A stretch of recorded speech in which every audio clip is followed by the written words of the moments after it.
সুপ্রিয় উচ্চ মাধ্যমিক চতুর্থ সেমিস্টার পরীক্ষার্থী বন্ধুরা, তোমাদের আজকের ইংরেজি বিষয়ের প্রথম কবিতা হক রোস্টিং নিয়ে আলোচনা করছি, যেটি টেড হিউজ লিখেছে।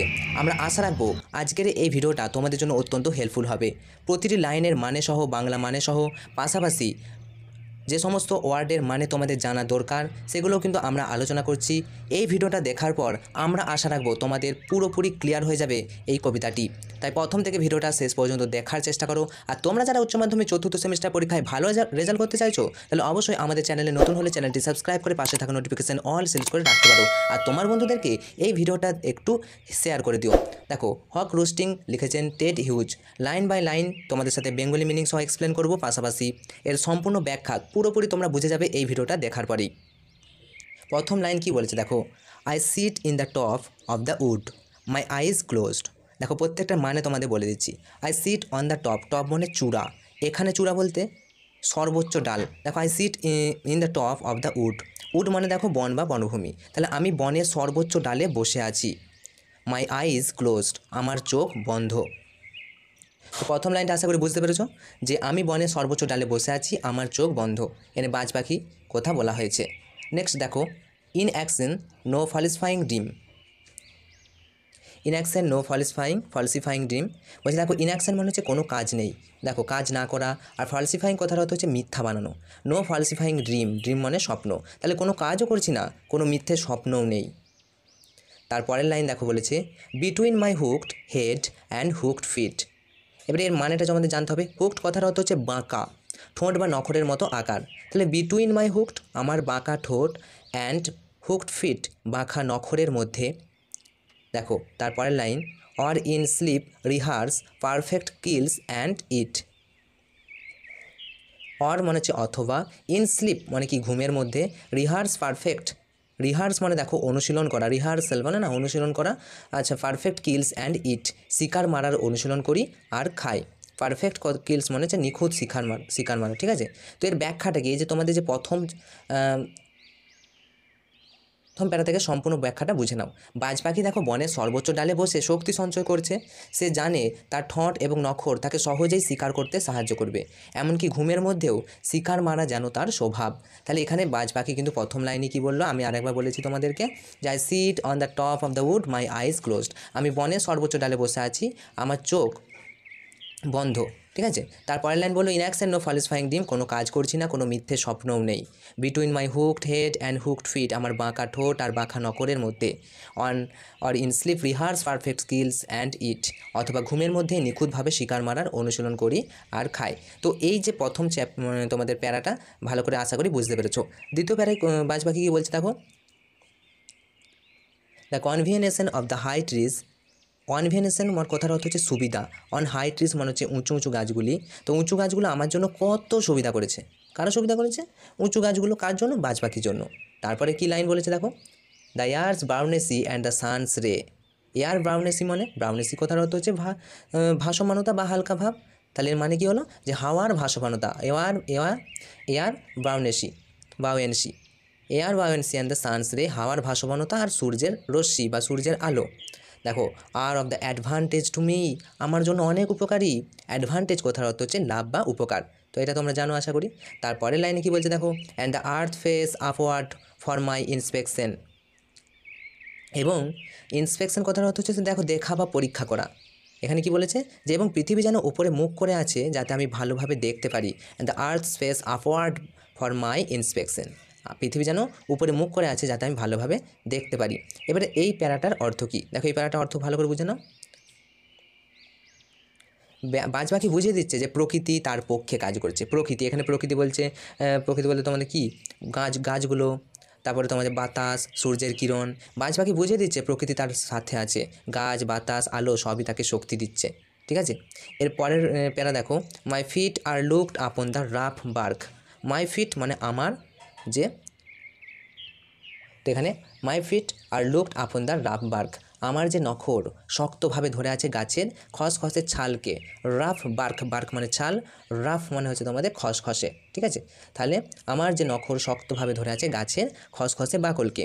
তারপরে দেখো কি বলছে, it took the whole of creation, it took the whole of creation, সৃষ্ট বা সৃষ্টি শক্তির সমস্ত কাজ লেগেছিল। ক্রিয়েশন কথা হচ্ছে সৃষ্টি, আর হোল, হোল ক্রিয়েশন মানে হচ্ছে সমগ্র। তাহলে দেখো it took the whole of creation, সৃষ্টি শক্তির সমস্ত কাজ বা সমগ্র সৃষ্টির ছিল প্রয়োজন। কিসের প্রয়োজন? To produce my food my each feather. কী বলেছে? আমার নখর আর আমার প্রতিটি পালক তৈরি করতে প্রকৃতির এগুলো প্রয়োজন ছিল, ঠিক আছে। তারপরে কবি বলছে দেখো, now I hold creation in my food, এখন আমি আমার নখরকে সেই সৃষ্টিকে ধরে রেখেছি। এবারে এটার মানেটা দেখো, অর্থ বুঝো, যে বাজ পাখি মনে করে তার নখর আর পালক তৈরি করতে গোটা সৃষ্টি শক্তি কাজ করছে, তাই সে নিজেকে সৃষ্টির সর্বশ্রেষ্ঠ ভাবছে, ঠিক আছে। দেখো পরের লাইনে, পরের স্টেপে কী বলেছে, or flying up and reveal it all slowly. Revolve কথার অর্থ হচ্ছে ঘোরা বা ঘুরে বেড়ানো। দেখো তাহলে এর অর্থ কী? অর ফ্লাই আপ, ফ্লাই মানে ওরা, অথবা আমি উড়তে গিয়ে ধীরে ধীরে সব কিছু চারপাশে ঘুরি, ঠিক আছে। রিভলভ মানে ঘোরা বা ঘুরে বেড়ানো, ধীরে ধীরে, স্লোলি মানে ধীরে ধীরে, তাহলে অথবা আমি উড়ে গিয়ে ধীরে ধীরে সব কিছু চারপাশে ঘুরি। তারপরের লাইন কী বলছে দেখো, I kill where I pray please because it is all mine. আমি যেখানে ইচ্ছা সেখানেই শিকার মারি, কারণ সব কিছুই আমার অধিকার। Because it is all mine, এগুলো সব আমার অধিকার। আই কিল, আমি যেখানে খুশি শিকার করি, ঠিক আছে। এটাই কিন্তু বলতে চাইছে, যথা ইচ্ছা হত্যা করি, কারণ সকলই মোর অধীন। নেক্সট তারপর দেখো, there is no sophistry in my body, there is no sophistry in my body. Sophistry কথার অর্থ হচ্ছে ভণ্ডযুক্তি বা কপটতা, মানে আমার শরীরে কোনো ভণ্ড বা ভণ্ডামি নেই। তারপরে কী বলছে দেখো, my manners are tearing off heads, আমার স্বভাব হলো মস্তক ছেদন করা বা মাথা ছিঁড়ে ফেলা। এর অর্থ কী দেখো, বাজ পাখি বলছে, সরাসরি বলছে যে নিজের ইচ্ছা মতো সে শিকার মারে, এখানে কোনো ভণ্ডামি নেই, শুধু শক্তি আর মৃত্যু। তারপরেই লাইনে কবি বলছেন, পরের প্যারা, দ্য অ্যালটমেন্ট অফ ডেথ, মৃত্যুই হলো আমার ভাগ করা কাজ।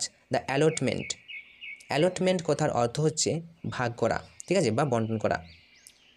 তা বলছে দ্য অ্যালটমেন্ট অফ ডেথ, মৃত্যুই হলো আমার ভাগ করা কাজ।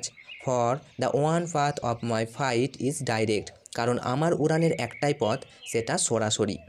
কবি কী বলছেন, যে for the one path of my flight is direct, বলছে আমার উড়ানে একটাই পথ, সেটা হচ্ছে সরাসরি, ডাইরেক্ট।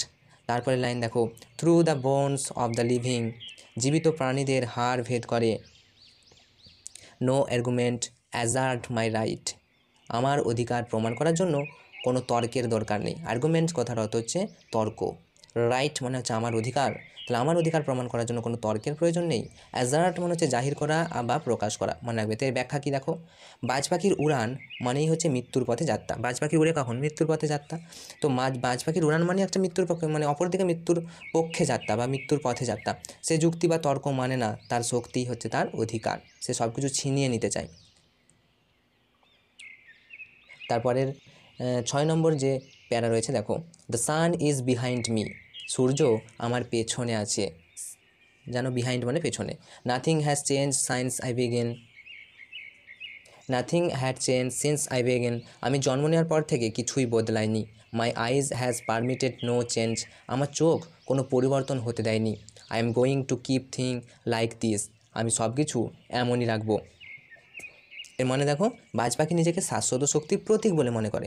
পৃথিবীতে সে যেমন শাসন করেছে তেমনই চিরকাল চালিয়ে যাবে। লাস্ট লাইন দেখো, I am going to keep things like this, এভাবেই আমি সব কিছু চালিয়ে যাব, অর্থাৎ কোনো পরিবর্তন সে মেনে নেবে না। আশা করি তোমরা বুঝতে পেরেছো। এরপরে সারসংক্ষেপটা একবার বুঝে নাও, আসলেই কবিতাটাতে কী বলতে চেয়েছে। দেখো, টেড হিউজের হক রোস্টিং কবিতায় বাজ পাখিকে কেন্দ্র করে কবি শক্তি, দাপট এবং শাসনের প্রতীক তুলে ধরেছেন।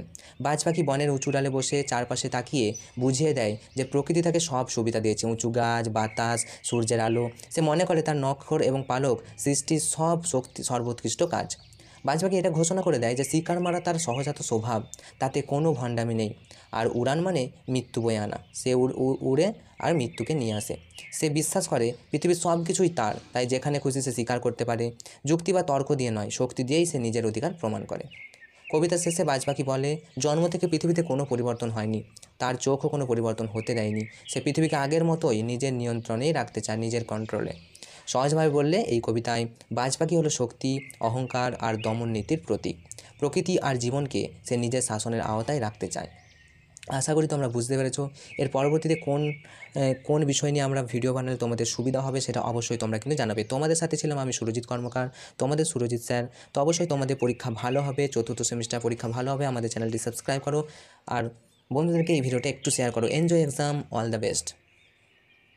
তো পিডিএফটা কীভাবে ডাউনলোড করবে? পিডিএফটা ডাউনলোড করার জন্য তোমরা দেখো এই চ্যানেলে কিন্তু এই মুহূর্তে ভিডিওটা দেখছো, এনজয় এক্সাম। তো এই চ্যানেলে চলে আসবে, এই চ্যানেলে একটু নিচের দিকে স্ক্রল ডাউন করবে এবং স্ক্রল ডাউন করলে তোমরা দেখতে পাচ্ছ আমাদের নিউজ এসিএস বাংলা একটি যে আমাদের চ্যানেল আছে, অপর চ্যানেল। তোমরা এখানে চলে যাবে। দেখো এখানে চলে যাওয়ার পর তোমাদের সামনে এরকম একটি অপশান আসবে, পোস্ট বলে একটি অপশান আছে, এই দেখো পোস্ট। জাস্ট এই পোস্টে ক্লিক করবে। পোস্ট অপশানে ক্লিক করার পর তোমরা দেখতে পাচ্ছ হক roasting Ted huge Bengali meaning সঠিক ব্যাখ্যা বাংলায় অনুবাদ। জাস্ট এখানে তোমরা এই যে একটা নীল রঙের ওয়েবসাইট দেখতে পাচ্ছ, জাস্ট এখানে ক্লিক করবে। ওয়েবসাইটে ক্লিক করার পরই তোমরা দেখতে পারবে আমাদের অফিসিয়াল ওয়েবসাইট acsbangla.com। দেখো কয়েক সেকেন্ডের মধ্যেই ওপেন হয়ে যাবে এবং তোমরা এটা সম্পূর্ণ কিন্তু তোমাদের পিডিএফের মতো তোমরা পেয়ে যাবে। অনস্ক্রিন তোমরা দেখতে পাচ্ছ প্রত্যেকটি অর্থ এখান থেকে আমরা পড়াচ্ছিলাম। তো অবশ্যই ভালো করে প্র্যাকটিস করো। এটা আমাদেরই অফিসিয়াল ওয়েবসাইট। এই ওয়েবসাইটের নিচে টেলিগ্রামের লিঙ্ক দেওয়া রয়েছে, টেলিগ্রামে তোমরা আমাদের চ্যানেলে জয়েন করতে পারো। তোমাদের পরীক্ষা খুব ভালো হোক আর বন্ধুদেরকে অবশ্যই ভিডিওটা শেয়ার করো। আর কী বিষয় তোমরা চাও অবশ্যই তোমরা জানাও। দেখো এইচএস সেমিস্টার 4 এখানে ক্লিক করলে তোমাদের যাবতীয় নোটস এখানে কিন্তু তোমরা পাবে acsbangla.com-এ। ঠিক আছে, তো আজকের মতো ভিডিওটা এখানেই শেষ করলাম।